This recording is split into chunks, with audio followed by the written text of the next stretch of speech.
Obina was loved by the village, praised as a son of promise, but his closest brother, Keen, carried envy in his heart. They grew up as one, shared food, secrets and dreams, but one night that bond was shattered for riches.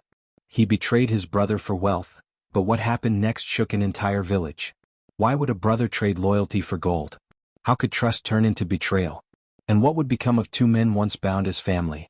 The village of Amuaka was a place where trust was sacred, where a man's word was as binding as iron. But even in such a place, envy could creep in unnoticed, hiding beneath laughter and shared meals. Among the children who filled the square with dust and joy, none were closer than Obina and Kenachukwu. Obina was born into the home of a respected farmer. From his youth, the elders pointed to him and said, "This one carries the mark of greatness." His strong hands, sharp mind and humble spirit drew admiration. His father's barns filled each season, and the family's name grew louder with each harvest. But Keen was not born under such favor. He was the child of misfortune, son of a widow whose husband had died under strange circumstances. Villagers whispered that a curse trailed his lineage. He ate at Obina's table, slept beneath the same roof and was welcomed like blood, but pity followed him wherever he went. To smile through pity was harder than hunger, and Keen felt the sting of it daily. As boys, they built snares together, laughing as they dreamed of the animals they would catch. One day their trap caught a rabbit. Obina ran to fetch it, but when he returned, the animal was missing. Hours later, it was found in Keen's home. The laughter of the village was light-hearted, but Obina's father did not laugh. His voice carried like a curse when he said, "The child who steals a rabbit will one day sell a cow." The words sank deeper into Keen's heart than any blade. Obina brushed it off, eager to protect his brother's dignity. But Keen could not forget. That single sentence became a prophecy he both feared and despised. Years passed, and though their bond endured, shadows grew.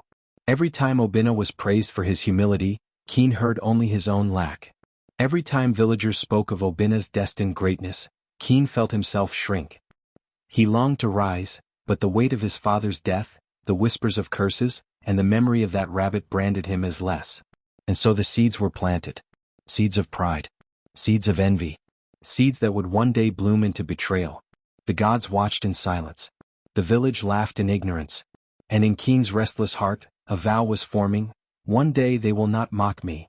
One day they will respect my name. But no one could see that the path Keen longed to walk would lead not to honor, but to the deepest wound a brother could ever inflict. Keen was born in shadows, carrying the burden of whispers, but he walked beside Obina, who shone like the morning sun.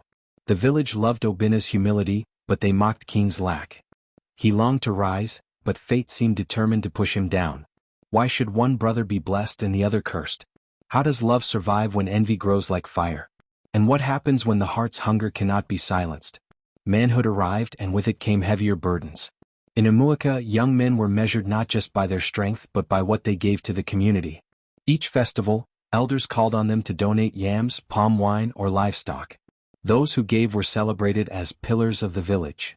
Those who gave nothing were mocked as weak. Obina's barns, overflowing with yam, made his name rise higher with each passing season. His gifts were generous, his humility even greater. "Obina is the pride of Amuaka," the villagers said. And every time they praised him, their voices cut into Keen like knives. For Keen's harvest was meager. His mother's fields barely yielded enough to fill a basket, let alone the storage barns that won public honor. When he stood before the elders, they looked on him with scorn. One even asked, laughing, "What man cannot feed his people? Perhaps the curse of his father follows him still." The humiliation was unbearable. He clenched his fists, but he bowed his head, hiding the fire that burned in his chest. That night, as he sat outside his hut staring into the stars, he whispered, "One day they will not laugh. One day they will see I am more than pity." But the pain was not only from the council. It came also from the quiet rivalry for Adiz, the daughter of a wealthy palm wine tapper. Adiz's beauty was the talk of the village, her smile soft as dawn, her laughter light as a bell. Both Obina and Keen admired her, though neither spoke openly of it. To Adiz, Obina's quiet strength was like a river, calm, steady, and deep. She saw in him a man she could trust. Keen, however, approached her boldly, loud jokes, small gifts of firewood, words that sought her attention. She smiled at his effort, but her eyes often lingered on Obina. Keen noticed, and in his noticing bitterness bloomed. The wound of humiliation at the elders' council deepened when Adi's heart leaned away from him. What had Obinna done to deserve so much? Wealth, respect, love, all fell at his feet. Is my life only to be his shadow? Keen asked himself as he walked alone under the moonlight. The gods gave no answer. The trees whispered nothing. Only his own heartbeat replied, a restless thundering, a vow being forged in silence. For envy is never content to remain silent. And where envy grows, betrayal is never far behind. Adiz was the daughter of beauty and wealth, admired by all, but her heart tilted toward Obinna, even when Keen stood desperately at her side. She saw kindness in one brother but only hunger in the other. She smiled at both, but her choice carried the power to divide their bloodline. Why must love choose one heart and wound another? How does affection ignite envy's fire? And what happens when a woman's silence becomes the seed of betrayal? The rivalry for Adiz became the thread that pulled the brothers apart. Though neither spoke openly, their every action carried the weight of hidden competition. When Adiz passed, Obinna offered her a calabash of water with quiet respect. Keen, meanwhile, raised his voice with jokes, hoping laughter would win her heart. The villagers noticed. Adiz favors Obinna, some whispered. Keen is trying too hard. The whispers stung like bees. One evening, as the village prepared for the new yam festival, Obinna and Keen sat together weaving palm fronds for decorations. Obinna, with his usual innocence, spoke of dreams. Brother, when the harvest is done, I will ask Adiz's father for her hand. I want her to be my wife. Keen froze. His hands trembled, the palm fronds slipping from his fingers. He forced a smile, but inside, his heart shattered. That night he could not sleep. Obinna's words echoed like thunder in his skull. But betrayal is rarely sudden. It begins with small steps. The next day, Keen visited Adiz in secret. He carried a gourd of sweet palm wine and spoke with fire. Obinna is strong, yes, but he is not the only man in this village. Look at me, Adiz. I can give you more than promises. Adiz's eyes softened with pity. She placed the gourd back in his hands. Keen, you are good, but my heart belongs to another. Do not fight what the gods have already written. The words were gentle, but to Keen they were knives. He left her hut with a storm inside him. That night, under the moon, he made a decision. If Obinna's light would not dim on its own, then he would be the one to cast a shadow upon it. The chance came sooner than expected. The elders of Amuaka were preparing a communal feast and called for volunteers to guard the yam barns. Obinna, trusted by all, was appointed. Keen too was asked to assist, but he saw in this a darker opportunity. While Obinna slept, Keen slipped into the barns and stole several yams, scattering the remains so it looked like theft by strangers. By dawn, the elders discovered the loss. Their trust wavered. Was Obinna careless? They asked. Can the pride of Amuaka fail us? For the first time, doubt fell upon Obinna's name. He stood in shame, though his heart was innocent. Keen watched silently, his face painted with concern, but inside, a dangerous thrill surged. It was the first betrayal, quiet but deadly. And though the damage seemed small, it was only the beginning of the storm. The elders of Amuaka were guardians of tradition, respected by all, but their hearts were not free from the hunger for wealth. They guided the youth with wisdom but often tested them with scorn. They praised Obinna for his humility, but they mocked Keen for his lack. Why would men meant to unite sow seeds of rivalry instead? How does leadership become a weapon of shame? And what happens when elders feed ambition with poison rather than counsel? The yam theft scandal had not fully cleared from Obinna's name. Though many still trusted him, whispers lingered. It was during this season of doubt that the elders turned their eyes upon Keen. One afternoon they called him to the council hut. The air was thick with the scent of burning kola nut, the walls lined with carved staffs of authority. Chief Nwafer, the oldest of them all, fixed his gaze on Keen. Young man, he began, the people mock you, but we see a different fire in you. A man hungry for respect is dangerous, but he can also be useful. Keen's chest tightened. For years he had bowed his head in shame before these same men. Now they spoke to him not as a failure but as one with potential. Chief Nwafer leaned closer. There are traders from across the river who bring riches. They seek allies within the village. Obinna is too loyal to tradition, too bound to rules. But you, Keen, you can rise if you are willing to take risks. Keen hesitated. The words were tempting yet heavy. But what of the customs of our fathers? He asked. The elders laughed. Customs do not fill empty stomachs. Wealth does. Respect does. Do you want to remain in Obinna's shadow forever, or will you step into the sun? That night, Keen could not sleep. The promises of the elders mingled with the sting of Adi's rejection and the humiliation of years past. A dark thought formed: perhaps betrayal was not wickedness, it was survival. Meanwhile, Obinna continued as though nothing had changed. He worked the fields, greeted the villagers with kindness, and prepared to formally ask for Adi's hand. His heart was light, but around him shadows gathered. Keen began meeting the river traders in secret. They offered him gifts: fine cloth, strange beads, and the promise of gold. In return, they wanted yams, goats, and access to the village's wealth. It was a dangerous alliance, but to Keen it felt like destiny. Each time he returned with a trinket or a coin, his confidence swelled. He imagined the day he would stand before the same villagers who once mocked him, no longer a shadow but a man clothed in wealth and power. Yet, deep inside, a voice whispered, "What of your brother?" But Keen silenced it, telling himself, "Obinna has enough. It is my turn to shine." The seeds of greed had been planted. And like yam tendrils creeping unseen beneath the soil, they would one day break the earth, and choke everything in their path. Obinna was the pride of Umuaka, trusted by all, but trust is a fragile shield when betrayal lurks in the shadows. He worked for the good of his people, but unseen hands plotted against him. He dreamed of a peaceful future, but fate was weaving a darker thread into his story. Why do the innocent often suffer for the sins of others? How does trust blind a man to danger? And what happens when brotherhood becomes the knife pressed to one's back?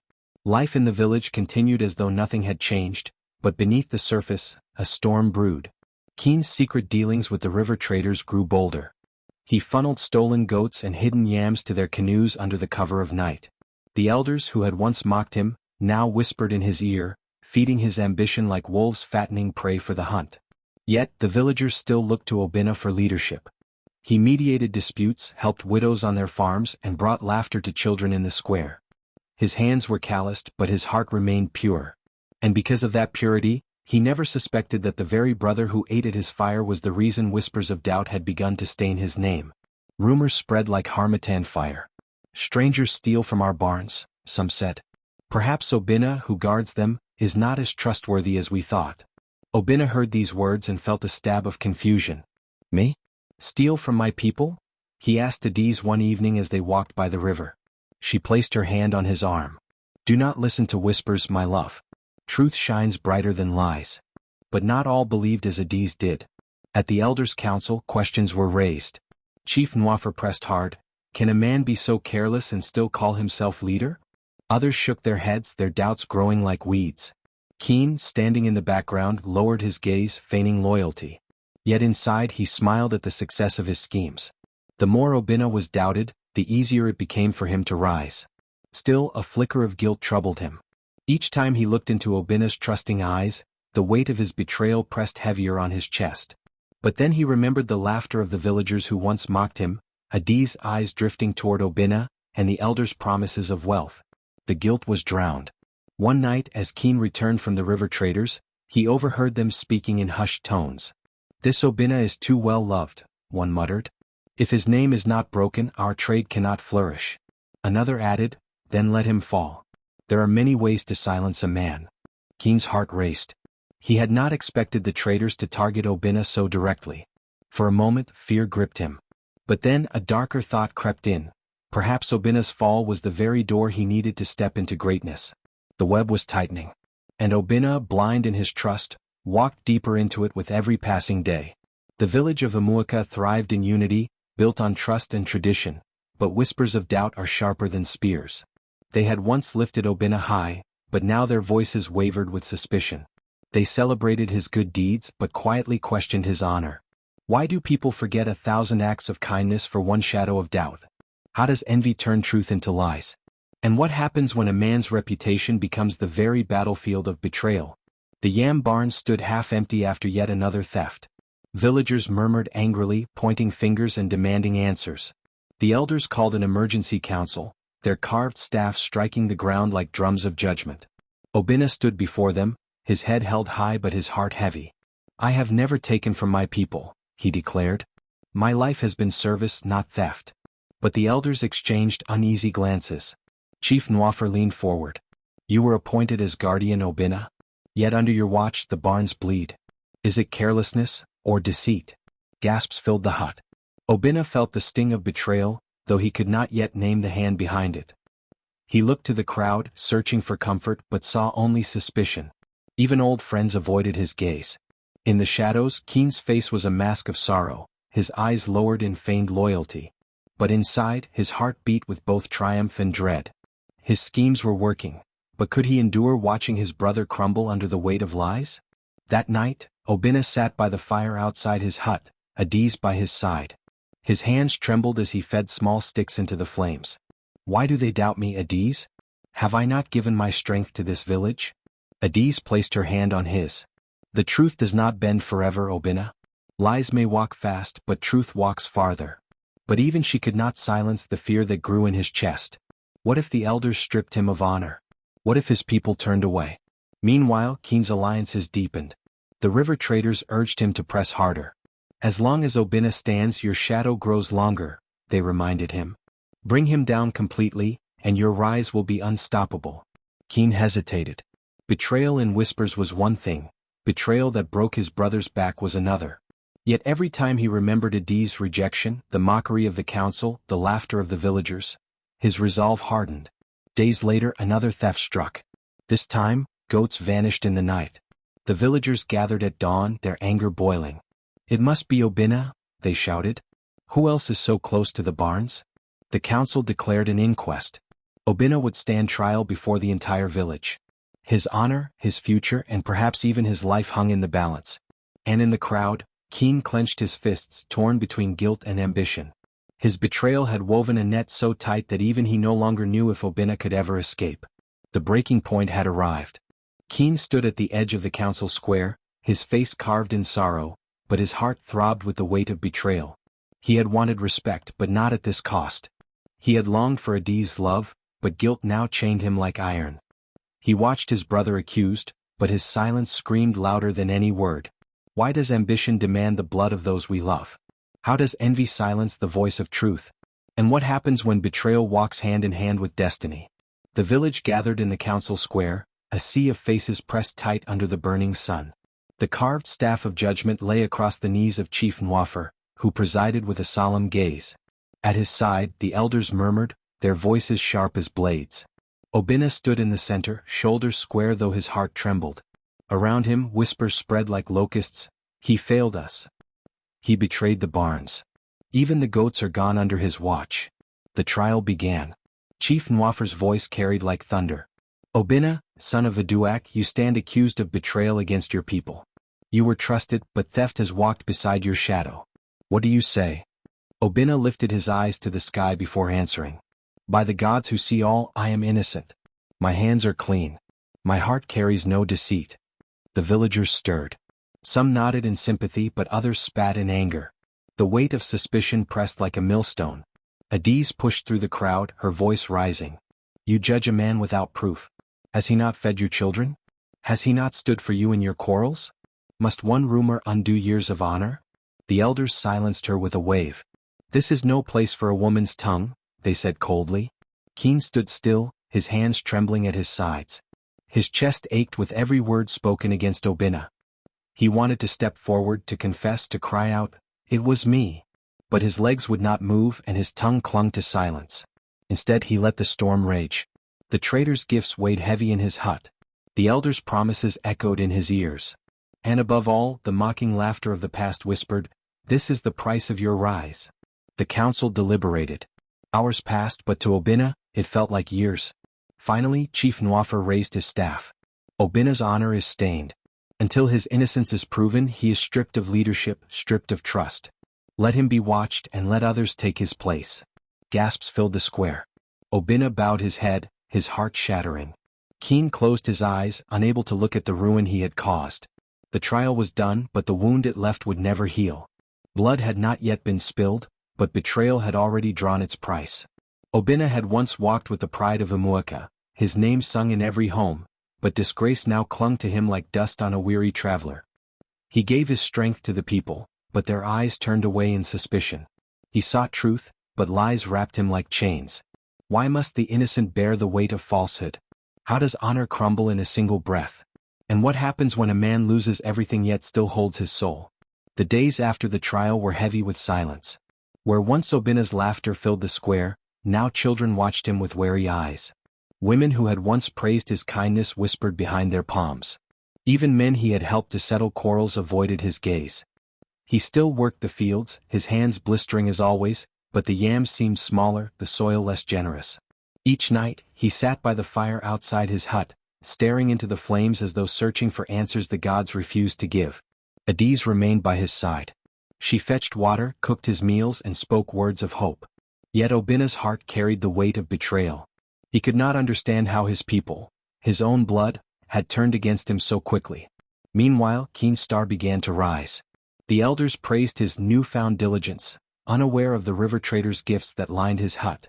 He walked through the village wearing fine cloth, beads glittering at his neck. The same villagers who once mocked him now greeted him with respect. Keen is a man of vision, they said. Perhaps he will lead us into wealth. Keen smiled at their praise, but inside, guilt gnawed at him. Each time he passed Obina, his brother's quiet dignity pierced his heart. Yet greed drowned remorse. The more he gained, the harder it became to confess. One evening as the moon rose, Obina confronted him. "Brother, have I wronged you? Tell me, why do the winds blow against me while you prosper? If I have sinned, let me make it right." Keen's throat tightened. For a moment, the truth burned at the edge of his tongue. But fear of losing everything, wealth, respect, Adiz's shadowed smile, silenced him. He placed a hand on Obina's shoulder. "The gods test us in different ways, my brother. Endure and your time will come." Obina nodded, though his heart was not comforted. For he sensed, deep within, that the gods were not the only ones testing him. As weeks turned to months, the divide grew wider.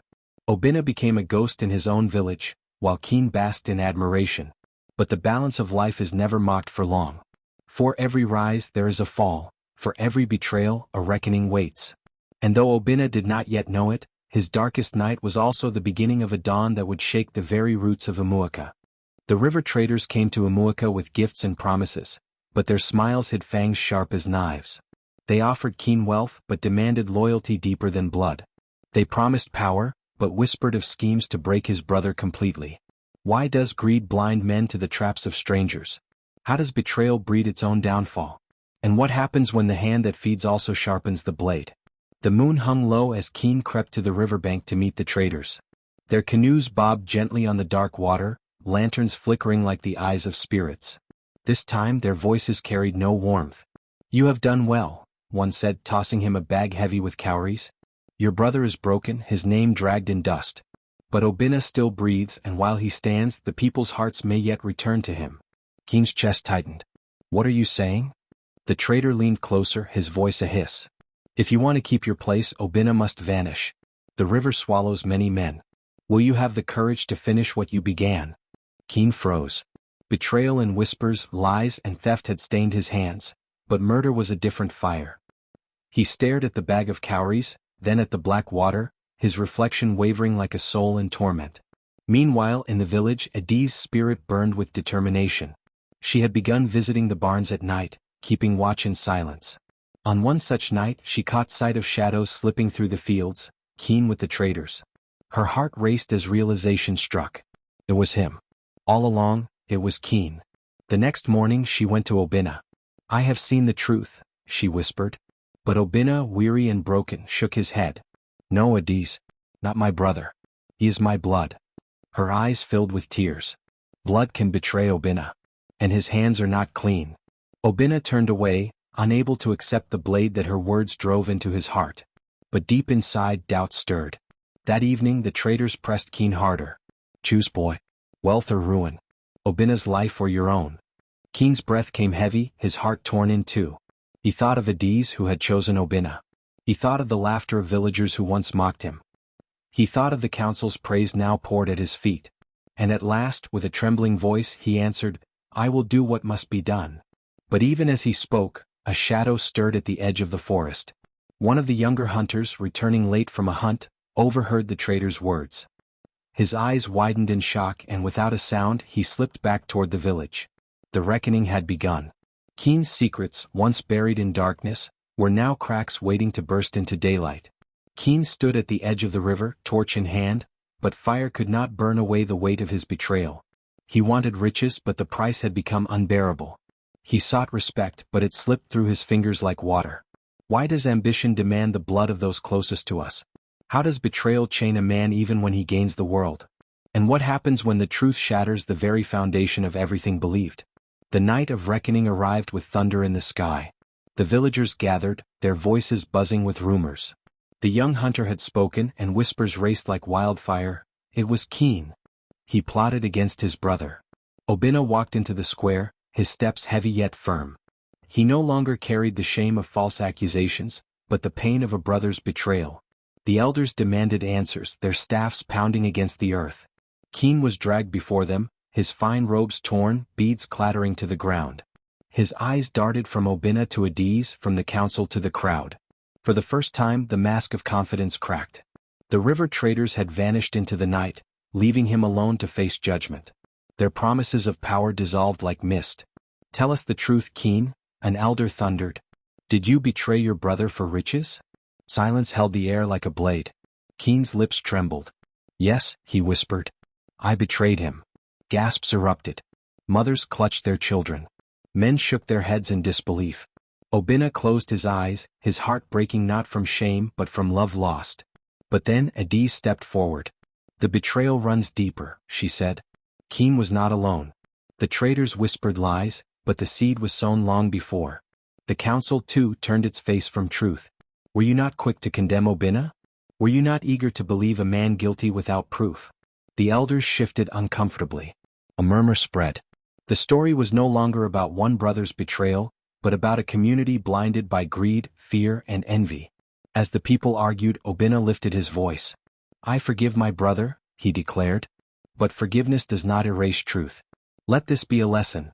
When envy takes root, it destroys not only families, but entire villages." The square fell into silence. Tears streaked Keen's face as he fell to his knees. And then, the twist. A traveler stepped into the circle, an old man cloaked in gray. His voice cut through the silence. "You speak of betrayal, but do you know its true depth? Keen is not your brother by blood. He was born of another, left at the riverbank and raised as your kin. The traitors knew this secret and used it against him." The crowd gasped again. Obinna staggered, his heart torn anew. Keen's eyes widened in horror. The truth that should have freed him instead chained him deeper. For all his striving, all his envy, he had betrayed not just a brother, but the only man who had ever truly been his family. The rain began to fall, washing the square, but no water could cleanse the scars left behind. And so the tale ended, not with triumph, but with a haunting truth that left the people of Amuaka whispering for generations.